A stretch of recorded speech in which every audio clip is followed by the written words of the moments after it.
Ya, puji Tuhan, pagi ini kita bisa berkumpul dan secara khusus kita dikunjungi oleh saudara-saudara kita dari UKM Unila. Ya, terima kasih sudah memimpin pujian di tempat ini.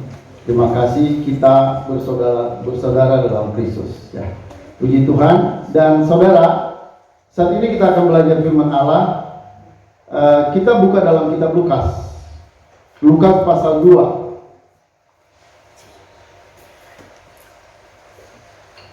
Lukas pasal 2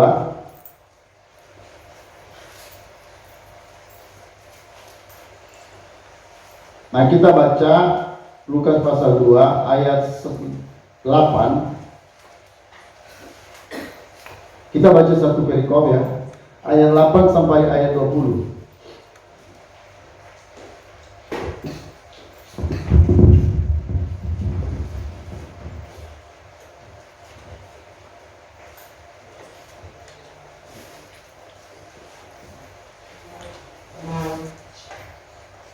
Ya, kita baca bersama-sama sekalian ya, semuanya sama-sama kita baca ini. 1, 2, 3. Di daerah itu ada gembala-gembala yang tinggal di padang, menjaga kawanan ternak mereka pada waktu malam. Tiba-tiba berdirilah seorang malaikat Tuhan di dekat mereka, dan kemuliaan Tuhan bersinar meliputi mereka, dan mereka sangat ketakutan. Lalu kata malaikat itu pada mereka, jangan takut, sebab sesungguhnya aku memberitakan padamu kesukaan besar untuk seluruh bangsa.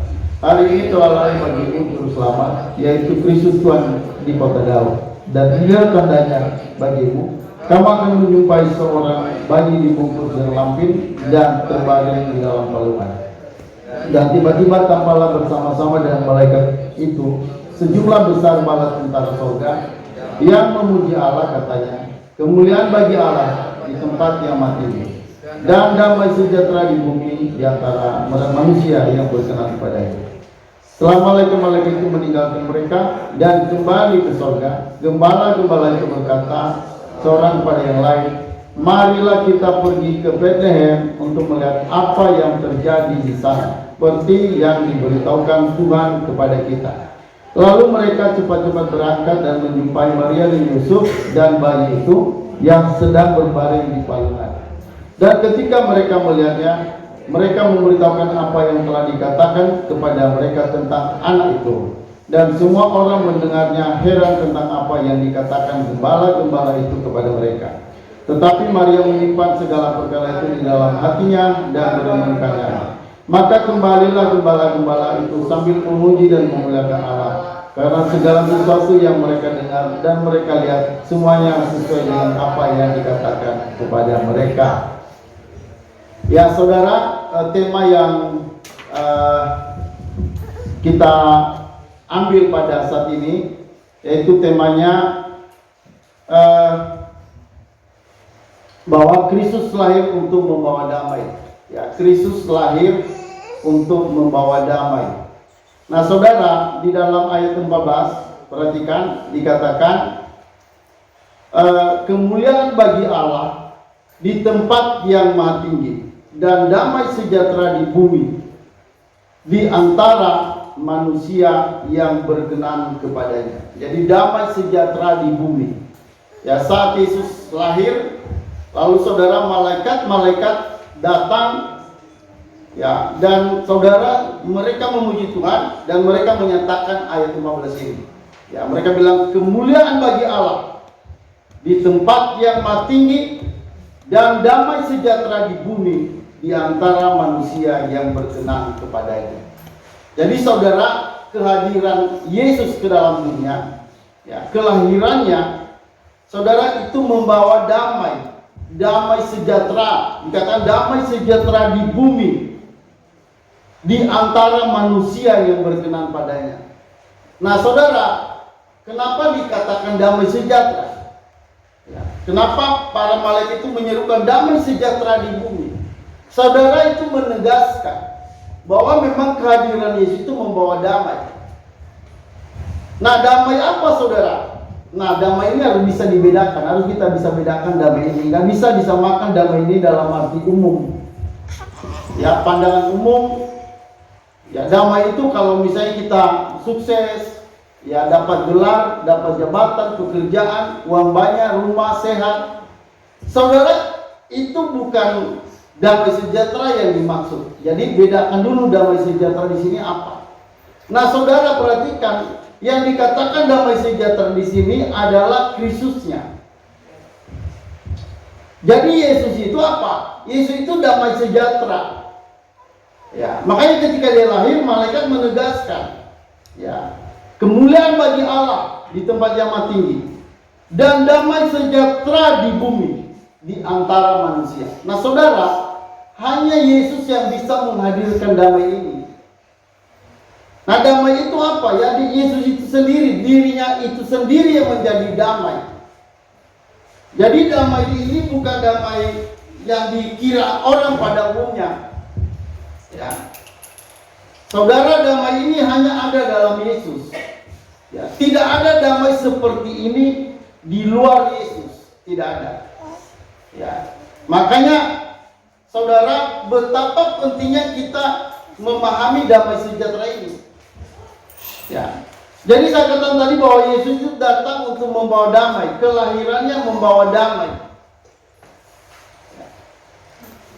Nah, kenapa saudara? Apa damai yang dibawa Yesus itu?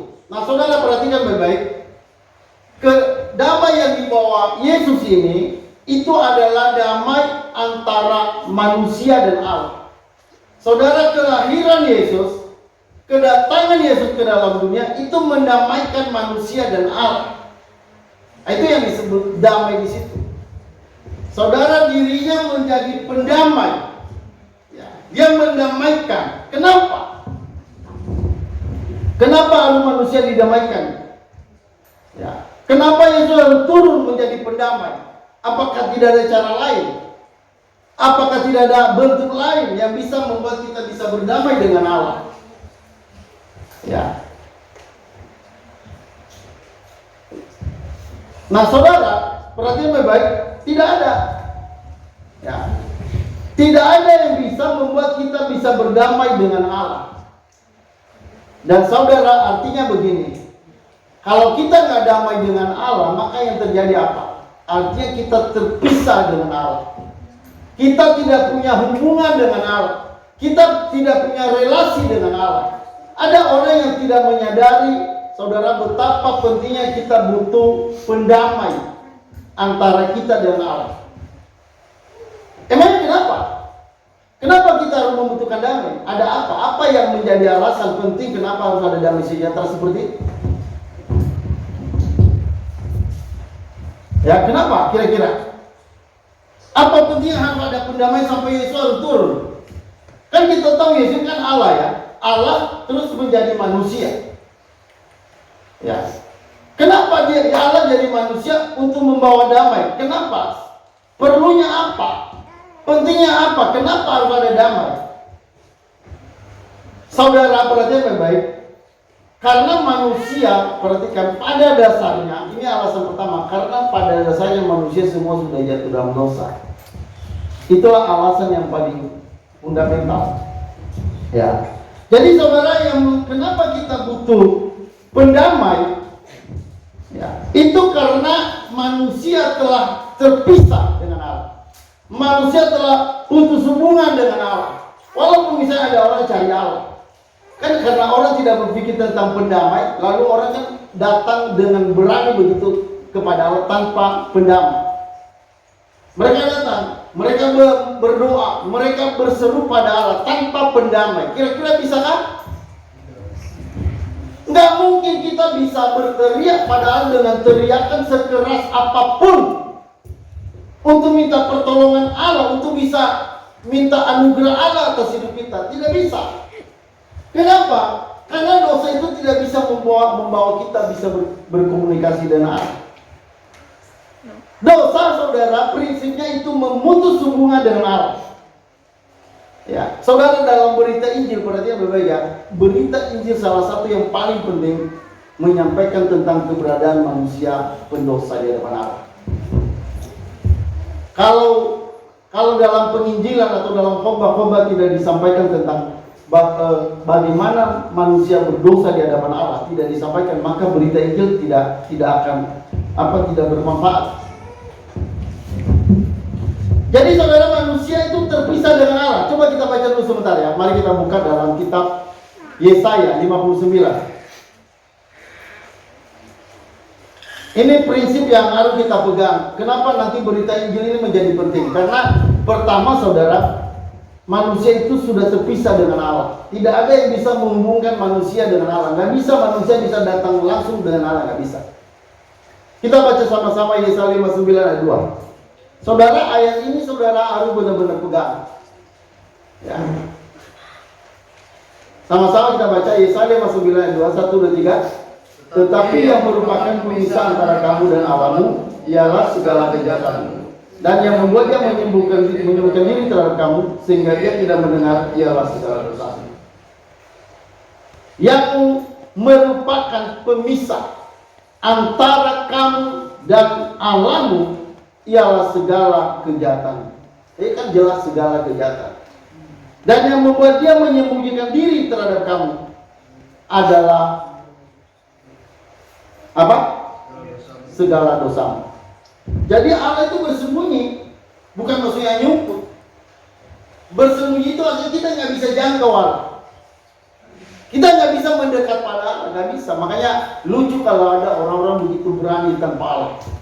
Ya, mereka kadang mengejek ke Kristen, ngapain kok lewat perantara-perantara. Saya bisa langsung kok. Saya bisa langsung menghadap Allah dengan keberanian. Saudara, itu omong kosong. Tidak ada orang bisa terhubung dengan Allah. Ya, tidak ada. Tidak ada satupun manusia. Adam jatuh dalam dosa, saudara langsung ketakutan. Ketika tragedi Taman Eden, saudara, Adam jatuh dalam dosa, lalu saudara, ketika Allah berjalan masuk Taman Eden, lalu apa yang terjadi? Kan langsung sembunyi. Adamnya bersembunyi, ya, takut, malu. Saudara, itu kenapa? Karena dosa. Tapi banyak orang hari ini begitu berani datang sama Allah. Ya. Saudara, kalau orang berdosa itu perhatian baik, tidak berani bisa menghadap Allah.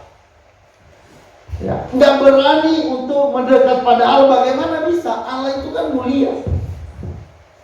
Allah itu mulia, kudus, maha suci, nggak bisa disentuh oleh dosa. Makanya kita pengkhotbah berkata, mata Tuhan terlalu suci untuk melihat kejahatan. Makanya saudara, kalau tidak ada pendamai, nggak akan bakalan ada damai. Halo, amin? Nggak akan ada damai saudara. Kalaupun orang mendapatkan damai karena banyak uang, damai karena punya harta banyak, punya mobil banyak, itu damai sejahtera palsu. Itu bukan damai sejahtera sejati. Ya, walaupun nanti saudara ada yang berhasil sudah S3 misalnya, jadi dosen dan mungkin terkenal, mungkin seperti seorang artis dan sebagainya. Saya mau katakan saudara, itu bukan damai. Ya, itu hanya damai yang biasa. Itu hanya damai di permukaan. Ada orang-orang saudara kaya luar biasa. Mereka punya kekuasaan dalam sebuah negara, tapi akhir hidupnya istrinya mati bunuh diri. Ya, itu banyak kisah yang begitu. Orang punya jabatan tinggi, punya uang banyak, tapi matinya di jalanan. Ada orang kaya itu raja besi kalau nggak salah, atau raja tembaga, raja minyak. Kalau saudara baca cerita kisah hidup mereka, ya, saudara mati, ada yang mati karena narkoba, ada mati di penjara, ada mati mabuk di jalanan, mati di situ. Jadi saudara, kita harus bisa bedakan damai sejahtera yang dimaksud. Jadi kalau bicara damai sejahtera itu nggak sama seperti damai sejahtera pada umumnya. Jadi damai sejahtera ini sumber damai sejahtera yang lain sebenarnya. Ya, jadi damai sejahtera ini berbicara tentang Kristus datang ke dalam dunia membawa perdamaian antara manusia dan Allah. Kalau kita sudah didamaikan oleh Kristus, kita telah menerima Kristus sebagai perdamaian kita antara Allah dengan manusia, dengan kita, maka itulah damai sejahtera yang sejati. Ya. Kalau saudara sudah punya damai sejahtera yang sejati ini, maka siapapun saudara, ya, siapapun saudara, perhatikan baik, siapapun kita, itu tidak menjadi masalah. Makanya nanti kalau misalnya kita lihat dalam Lukas 2 tadi, saudara perhatikan, pertama kelahiran Yesus itu berita yang waktu Yesus lahir, saudara berita pertama diperdengarkan kepada siapa? Disampaikan pada siapa? Siapa? Siapa yang pertama-tama mendengar berita kelahiran Yesus itu? Orang Maju. Gembala, yang mana yang lebih dulu?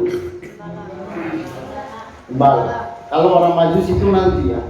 Jadi ini pas lahir, yang langsung melihat Yesus di palungan, gembala. Kalau Majus itu mereka melihat Yesus di rumah.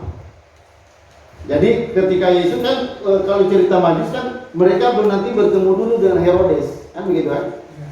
Lalu Herodes bilang, di mana dia yang lahir itu? Siapa raja orang yang itu? Saya juga mau menyembah dia. Lalu saudara orang Majus pergi. Lalu nanti kalau kita melihat kisahnya, mereka melihat Yesus itu di rumah. Mereka sampai pada apa? Lalu bintang itu menuntun mereka sampai ke rumah, kan gitu kan? Sampai ke rumah, lalu berhenti bintang itu. Lalu mereka menyembah Yesus, mempersembahkan apa? Kemenyan.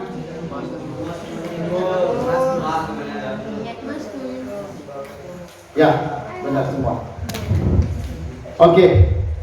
Nah, saudara, jadi yang pertama itu melihat orang gembala. Ini orang gembala ini bukan orang kaya. Orang gembala ini orang biasa. Ya, orang biasa, pekerja upahan. Mereka hidupnya sangat bisa dibilang miskin, mereka ini sederhana. Ya. Tapi saudara luar biasa, mereka yang pertama bisa melihat Yesus. Orang-orang upahan ini. Jadi saudara, berita damai sejahtera ini menjangkau orang-orang yang sederhana. Enggak harus orang yang banyak uang. Amin. Amin. Makanya berbagai yang penting saudara udah kenal Yesus sebagai dasar damai sejahtera kita dengan Allah, maka Anda itu orang yang sangat istimewa di hadapan Allah. Saudara disebut orang pilihan. Kalau sampai saudara percaya Yesus, itu artinya Anda adalah orang pilihan. Anda dipilih oleh Allah, ya, untuk menerima cintanya pada kita, ya, untuk menerima kasihnya yang begitu besar. Saudara, ini tidak semua orang. Ternyata yang datang melihat Yesus hanya para gembala. Baru nanti kalau kita lihat cerita lainnya, saudara, baru ada orang Majus, ya. Malah orang-orang Israel, ahli-ahli Taurat nanti malah menyalibkan. Jadi saudara, ada banyak peran di situ. Tapi yang paling penting saudara, yang paling penting kalau kita sampai bisa percaya, kalau sampai kita bisa menerima Yesus dalam hidup kita, itu paling penting. Saudara, kalau saudara sudah sampai mencapai titik itu, di mana saudara sudah menjadikan Kristus menjadi sumber damai sejahtera Anda, yang membuat saudara bisa berkontak kembali dengan Allah. Dan saudara adalah orang yang paling bahagia. Halo, amin? Saudara adalah orang yang paling damai sejahtera. Karena damai sejahtera yang sesungguhnya itu sudah saudara miliki. Ya, saudara pernah Yusuf Roni mengarang lagu. Dia bilang lagunya itu kekayaan, kemewahan boleh kau ambil, asal kau jangan ambil Yesus dalam. Ya. Kekuasaan, jabatan boleh diambil, asal kau jangan ambil Kristus dalam. Ya. Saudara, mungkin saudara nggak bisa mencapai cita-cita Anda yang Anda inginkan. Saudara tak usah terlalu putus asa. Karena memang tidak harus semua cita-cita kita tercapai. Halo, amin? Tidak, karena kita ini bukan pusat. Kita ini bukan segalanya. Seluruh keinginan kita harus dijawab atau tidak. Ingat, kita ciptaan. Ciptaan itu diatur oleh pencipta, bukan kita yang ngatur. Jadi kalau misalnya ada sesuatu yang Anda tidak dapatkan dari Tuhan, Anda jangan paksakan. Karena Tuhan sudah menetapkan seluruh apa yang harus Anda dapatkan. Dalam hidup kita ini apa yang Tuhan tentukan Anda dapat, pasti Anda dapat. Tidak ada yang bisa menghalangi apa yang Anda dapat kalau Tuhan sudah tentukan. Anda paksakan untuk mendapatkan sesuatu yang Tuhan tidak mau kasih, Anda juga akan stres. Karena tidak akan bakalan dijawab. Doa-doa tidak bisa mengubah Allah. Ada banyak orang bilang, Allah doa bisa mengubah Allah. Doa bisa mengubah segalanya, itu salah. Bukan doa yang mengubah segalanya, bukan. Tidak ada doa, nggak ada firman Tuhan bilang doa bisa mengubah segalanya. Saudara, segala sesuatu sudah ditetapkan Allah. Itu harus kita pegang. Allah sudah tetapkan. Jadi bagian-bagian kita itu aja yang kita terima. Makanya doa Daud ya, dia bilang, biarlah aku menerima bagian. Ya, saya mau menerima bagianku karena kita punya bagian-bagian. Kita nggak boleh memaksa semua. Ya. Jadi saudara, kita harus menerima apa bagian yang Allah berikan pada kita. Ya. Saudara, jadi damai sejahtera itu pusatnya, sumbernya adalah Kristus. Ya, jadi dia mendamaikan kita dengan Allah. Nah, saudara, tadi saya katakan bahwa siapa yang menerima pertama adalah para gembala. Tentang ketika Yesus lahir itu yang melihat pertama adalah para gembala. Dan saya mau bilang, berbahagia orang-orang seperti para gembala. Kiranya kita juga memiliki hal yang sama. Kita juga seperti orang gembala-gembala yang menerima Yesus dalam hidup kita. Ya, ketika berita itu mereka dengarkan dari malaikat, lalu kita berkata tadi, mereka cepat-cepat pergi. Mereka cepat-cepat melihat. Tentu juga ada orang-orang kalau berita ini didengar, ada juga yang nggak mau datang. Tapi para gembala, mereka, kita bilang tadi, mereka cepat-cepat.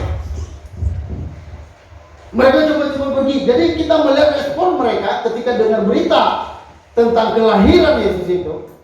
Dan malaikat bilang, nanti kamu akan melihat tanda. Kamu akan melihat seorang bayi di atas palungan dibungkus dengan lampin. Lalu responnya luar biasa. Mereka meninggalkan pekerjaan mereka. Malam-malam mungkin mereka nggak sempat makan, tapi mereka langsung cepat-cepat. Habis mereka lihat saudara, mereka sujud, lalu mereka pergi, lalu mereka menyampaikan berita itu pada yang lain. Nah, ini orang yang sudah memiliki damai, udah ketemu damai, lalu dia akan membawa damai kemana-mana. Halo, amin? Ya, jadi timbal baliknya damai itu kita miliki, maka damai itu pun akan kita bawa juga. Kalau saudara sudah punya damai, nggak mungkin Anda akan membawa damai itu kemana-mana. Pasti Anda akan membawa damai itu. Makanya pastikan apakah Anda sudah punya damai atau tidak. Saudara, bagaimana kita memiliki damai itu? Ya, kita harus kenal Yesus. Siapa Yesus itu? Dia memang pendamai. Dia Allah yang menjadi manusia. Ya. Saudara, oleh dia sebagai manusia, di situ dia taat sepenuhnya. Karena dia taat, maka dia menjadi manusia yang paling berkenan di hadapan Allah. Baru habis itu dia mati di kayu salib itu membayar segala dosa. Jadi saudara, Yesus mati itu sebenarnya bukan hanya Yesus datang ke dunia bukan hanya mati di kayu salib, bukan. Pertama dia harus menjadi manusia yang taat. Makanya nanti bisa jadi pendamai. Kalau dia nggak taat, nggak bisa jadi pendamai. Jadi dia jadi manusia, maka tidak langsung disalib. Selama 33,5 tahun dia menjadi manusia, lalu selalu sebagai manusia dia taat sempurna. Ini syarat dia jadi pendamai. Dia taat sempurna, tidak ada kesalahan yang dibuat, tidak ada dosa yang dia lakukan. Makanya ketika malaikat menyampaikan berita tentang kelahiran Yesus melalui Maria, dia bilang, anak yang kau kandung itu disebut kudus, anak Allah. Jadi Yesus itu kudus, anak Allah. Ketika dia dilahirkan itu, dia tidak membawa dosa turunan. Kalau kita membawa dosa turunan, dosa asal. Yesus tidak membawa dosa turunan. Makanya dia nggak bisa dilahirkan dari seorang pria. Makanya Yesus itu nggak boleh lahir dari seorang laki-laki. Karena dosa itu kan turun dari Adam, bukan dari Hawa. Ya. Jadi yang bertanggung jawab terhadap dosa pertama itu adalah Adam, bukan Hawa. Ya, makanya bersyukurlah perempuan-perempuan. Amin. Tidak menanggung dosa, tidak menurunkan dosa. Yang menurunkan dosa itu adalah Adam. Makanya dibilang oleh satu dosa maka semua orang beroleh hukuman. Jadi satu dosa, bukan enggak masuk dosa Adam, enggak masuk dosa Hawa, itu dosa Adam. Karena Tuhan meletakkan manusia atau pria itu sebagai kepala. Ya, memang cara Tuhan begitu. Nah, saudara, ketika Adam jatuh dalam dosa, maka semua manusia jatuh dalam dosa. Nah, banyak orang tidak menerima ini, termasuk orang Islam tidak menerima itu. Mereka bilang setiap orang yang lahir dari bayi itu putih, katanya putih benar. Saudara, kita nggak terima itu. Buktinya, saudara, ada banyak bayi yang gugur mati sebelum lahir. Itu artinya pertanda dosa. Kan dosa itu kan menyebabkan kematian. Kalau tidak buat dosa, tidak makan buah itu, tidak akan mati. Jadi saudara, kematian itu bukti ada dosa. Makanya orang yang sudah di dalam kandungan, belum lahir sudah mati, gugur dalam kandungan, itu menunjukkan pertanda ada dosa. Jadi bayi pun termasuk orang berdosa. Jadi kita menolak berita bahwa bayi itu suci, bersih seperti kertas kosong. Itu kita nggak terima itu. Ya, jadi saudara perhatikan keberadaan manusia itu membutuhkan damai. Nah, saudara, damai itu dilakukan Yesus pertama tadi menjadi dia sebagai manusia yang taat, sehingga dia menjadi sebagai manusia yang paling berkenan di hadapan Allah. Tidak ada manusia yang berkenan di hadapan Allah dalam arti sempurna, tidak berdosa, nggak ada selain Yesus. Makanya Alkitab menunjukkan Yesus ini nggak berdosa, Yesus ini nggak berbuat kesalahan satupun. Nah, oleh karena dia taat melakukan segala hukum secara sempurna, maka saudara, ketika dia mati, dia bukan mati karena salahnya, dia bukan mati karena dosanya. Itu mati bukan karena dosanya, tapi karena dosa kita. Halo, amin? Amin.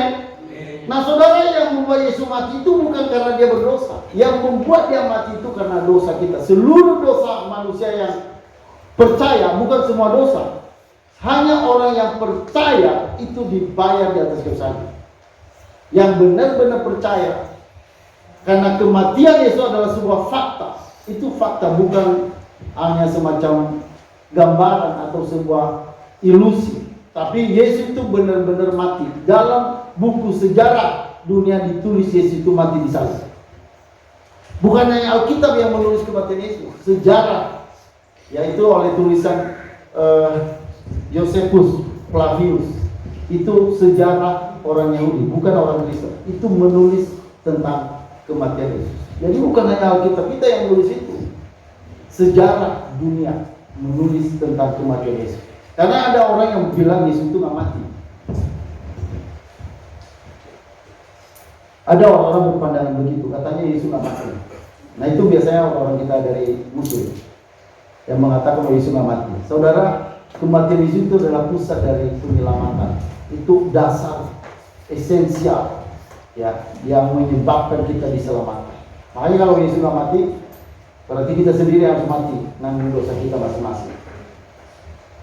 Halo, amin? Amin. Ya, jadi saudara, itu tadi kenapa membutuhkan damai sejahtera? Kenapa harus Yesus? Karena dia memang pertama yang bisa membawa damai itu. Karena dia tidak pernah berbuat salah. Sebagai manusia dia tidak pernah berbuat salah. Dan ketika dia mati bukan karena dosanya, karena dosa kita. Makanya dia hanya mati 3 hari. 3 hari mati. Karena itu hanya menyelesaikan dosa kita selama 3 hari. Mungkin saudara, ada kan orang bertanya, loh, kan dosa itu kan kekal, hukumannya kan hukuman kekal. Tapi kenapa kok Yesus hanya dihukum 3 hari? Kan hukuman kan seharusnya kekal, nggak imbang kalau hanya 3 hari. Nah saudara, Yesus ingat, Yesus itu bukan hanya manusia. Halo, amin? Tapi Yesus itu adalah Allah. Yesus itu Allah dan manusia. Nah, ketika dia mati, saudara, karena dia Allah, maka kealahannya itu kan nggak terbatas. Sehingga kematiannya sebagai manusia membuat oleh kealahannya tadi menjadi berkuasa terbatas. Makanya Yesus itu harus Allah. Makanya kalau misalnya orang bilang Yesus bukan Allah, dia percaya Yesus bukan Allah, tapi dia percaya Yesus mati berdosa. Saudara, itu tidak sempurna, dan orang begitu tidak akan bakalan selamat. Karena bagaimana Yesus mati bisa menebus dosa semua manusia hanya dengan unsur kemanusiaannya. Saudara, kalau Yesus mati hanya mati sebagai manusia, dalam kodrat sebagai manusia, dia hanya mati tanpa kodrat kalahnya, maka dia nggak bisa membayar dosa banyak orang. Paling banter hanya satu orang dosa dia yang setanggung. Makanya Yesus itu menurut Allah. Makanya kita nggak bisa menyangkal Yesus itu sebagai Allah, karena itu adalah faktor penentu keselamatan. Jadi karena Yesus kan hanya menanggung 3 hari mati. Ya, itu pun nggak boleh, tubuhnya itu membusuk, nggak boleh. Ya. Jadi makanya karena di dalam kitab Perjanjian Lama dibilang Tuhan tidak membiarkan tubuh orang yang benar itu binasa. Jadi hanya 3 hari untuk menanggung dosa.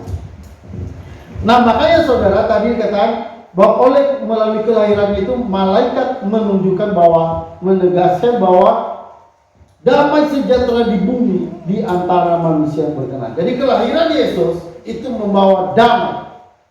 Dan itu bukan damai biasa, itu damai sejati yang bisa memulihkan hubungan antara manusia yang berdosa dengan Allah yang Maha Suci. Ya. Makanya kita membutuhkan pendamai itu. Nah, jadi damai sejahtera itu sangat dibutuhkan, ya. Nah, saudara, saya mau menjelaskan beberapa ayat yang menunjukkan bahwa Yesus itu dia memang diperuntukkan datang untuk mendamaikan. Mari kita baca dulu sebentar.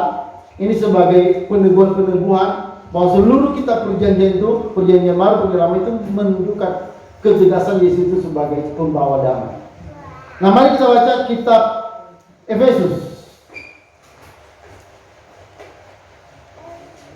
Efesus pasal 2 ayat 14.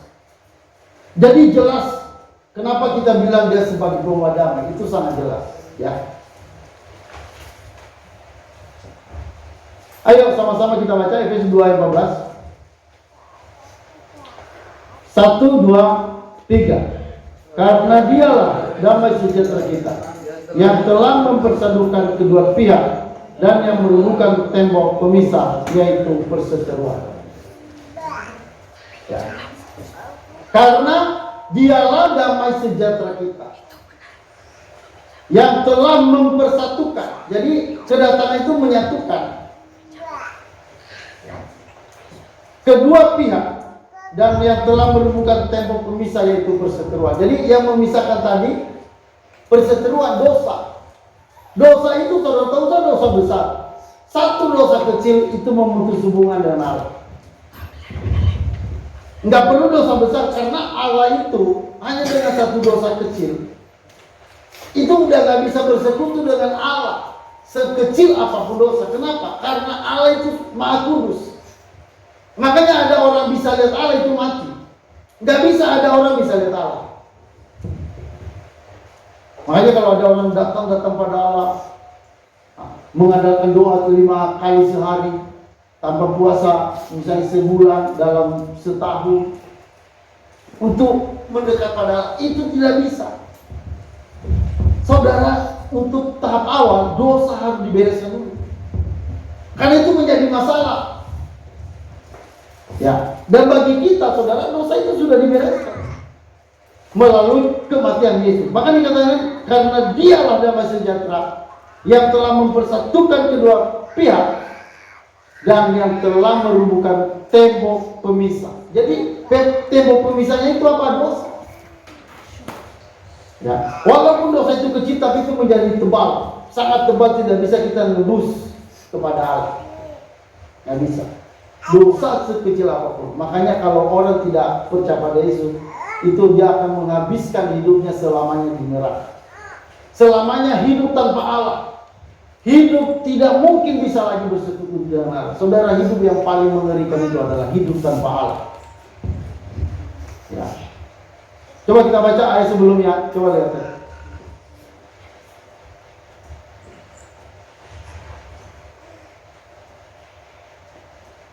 Ayat 13. Tetapi sekarang dalam Kristus Yesus, kamu yang dahulu jauh sudah menjadi dekat oleh darah Kristus. Dulu kita jauh dari Tuhan, jauh dari sorga. Nah, ketika Yesus datang, dia bilang kerajaan Allah sudah dekat kepadamu. Kita sudah bisa berhadapan dengan kerajaan Allah. Kita sudah bisa bersekutu kembali dalam kerajaan Allah. Kedatangan Yesus itu membawa kita bisa masuk dalam kerajaan Allah. Ya. Dulu jauh tanpa Kristus. Ya.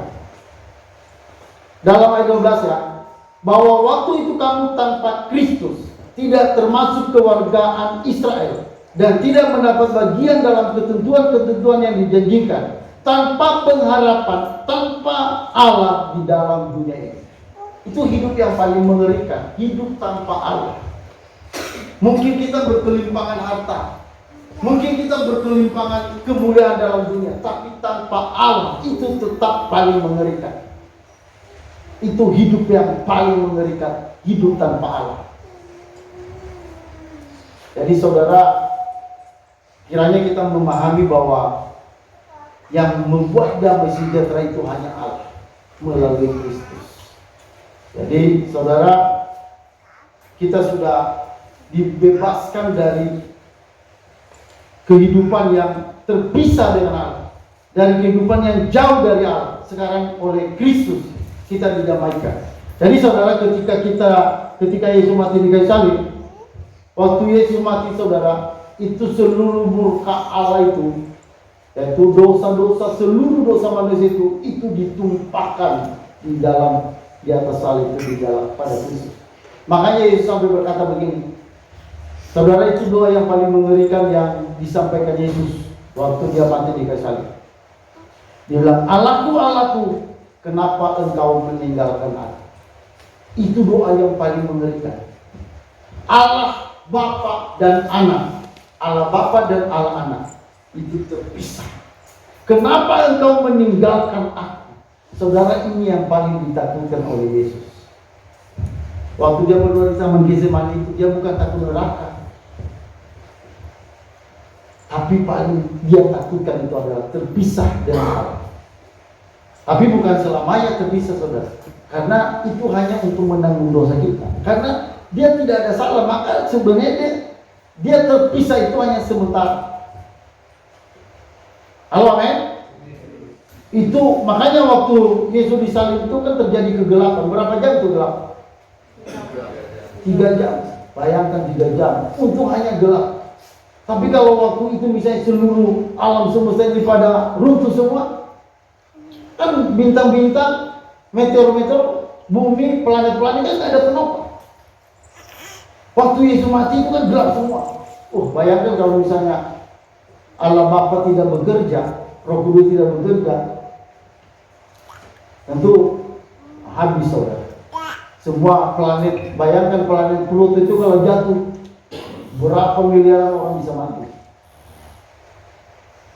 Pluto itu ya, itu planet yang cukup besar. Belum lagi Bima Sakti, itu besar. Itu di dalam ribuan matahari, di dalamnya ribuan matahari. Bayangkan kalau misalnya itu jatuh, ya, wah, nggak tahu lagi di mana. Tapi Tuhan masih mengasihi kita. Amin. Ya, belum waktunya dunia ini akan runtuh. Nah, saudara, perhatian baik-baik. Kematian Yesus itu menghancurkan tembok pemisah. Di sana seluruh murka Allah itu ditimpakan pada dia. Setelah murka Allah itu ditimpakan, baru saudara hati Allah puas. Jadi kematian Yesus di salib itu memberi kepuasan terhadap hati Allah. Kenapa? Karena seluruh dosa manusia itu ditumpahkan di sini. Karena Tuhan tidak pernah membiarkan orang berdosa itu tanpa dihukum. Halo, amin? Allah tidak pernah membiarkan orang berdosa tanpa hukuman. Tidak. Karena Allah itu adil. Jadi keadilan itu menuntut Allah harus menghukum dosa. Tapi kalau Allah menghukum dosa kita, berarti kita yang mati.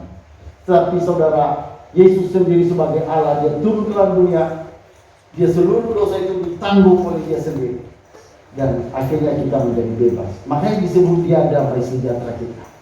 Jadi saudara, saya bicara tentang damai sejahtera ini, itu sebenarnya berbicara tentang hubungan kita dengan Allah. Kalau hubungan kita dengan Allah sudah baik, maka segala sesuatu sudah menjadi beres. Halo, amin? Segalanya beres. Walaupun ada dalam penderitaan, saudara, damai sejahtera itu akan tetap menaungi saudara. Walaupun saudara ada dalam keadaan bahkan hampir mati, hampir tenggelam, saudara ingat, itu damai sejahtera ada pada kita. Karena kalaupun sampai kita mati, tetap kita akan bersama dengan Tuhan. Bahkan kematian bagi anak Tuhan tidak lagi menakutkan, karena bagi anak Tuhan kematian itu apa? Pertemuan dengan Allah. Makanya bagi orang anak itu nggak ada ketakutan mati. Misalnya Anda diancam, kalau tidak nyangkal Yesus, saya bunuh kau. Saudara sangat tegas bilang, bunuh, silakan, bunuh saya. Kalau bisa cepat, jangan lama-lama. Ya kayak gitu, kalau saudara orang percaya, tak usah bilang kalau kamu membunuh saya hanya gara-gara nyangkal Yesus. Ya, karena supaya saya karena tidak nyangkal Yesus, silakan bunuh. Kalau bisa cepat, jangan lama-lama. Siapa itu yang muridnya Yohanes, Rasul Yohanes, itu dia dibakar, saudara. Ya, dan dia bilang sama orang itu, ayo bakar cepat. Semakin cepat saya semakin akan lebih cepat melihat kemuliaan Allah. Kalau mau melihat kemuliaan Allah yang nyata, itu harus mati. Ya, Anda akan bertemu muka dengan Tuhan. Maka caranya mati. Tapi jangan bunuh diri, malah nanti Anda nggak akan ketemu. Anda nggak akan pernah ketemu Tuhan kalau Anda bunuh diri. Itu menunjukkan Anda bukan orang percaya. Amin. Jadi kematian itu bukan kita yang merancang. Allah sudah merancang kematian kita. Ada yang mati di atas pohon. Kalau Anda mati di atas pohon, ya harus Anda terima. Ada orang mati di atas udara, naik pesawat. Ada yang mati dalam laut.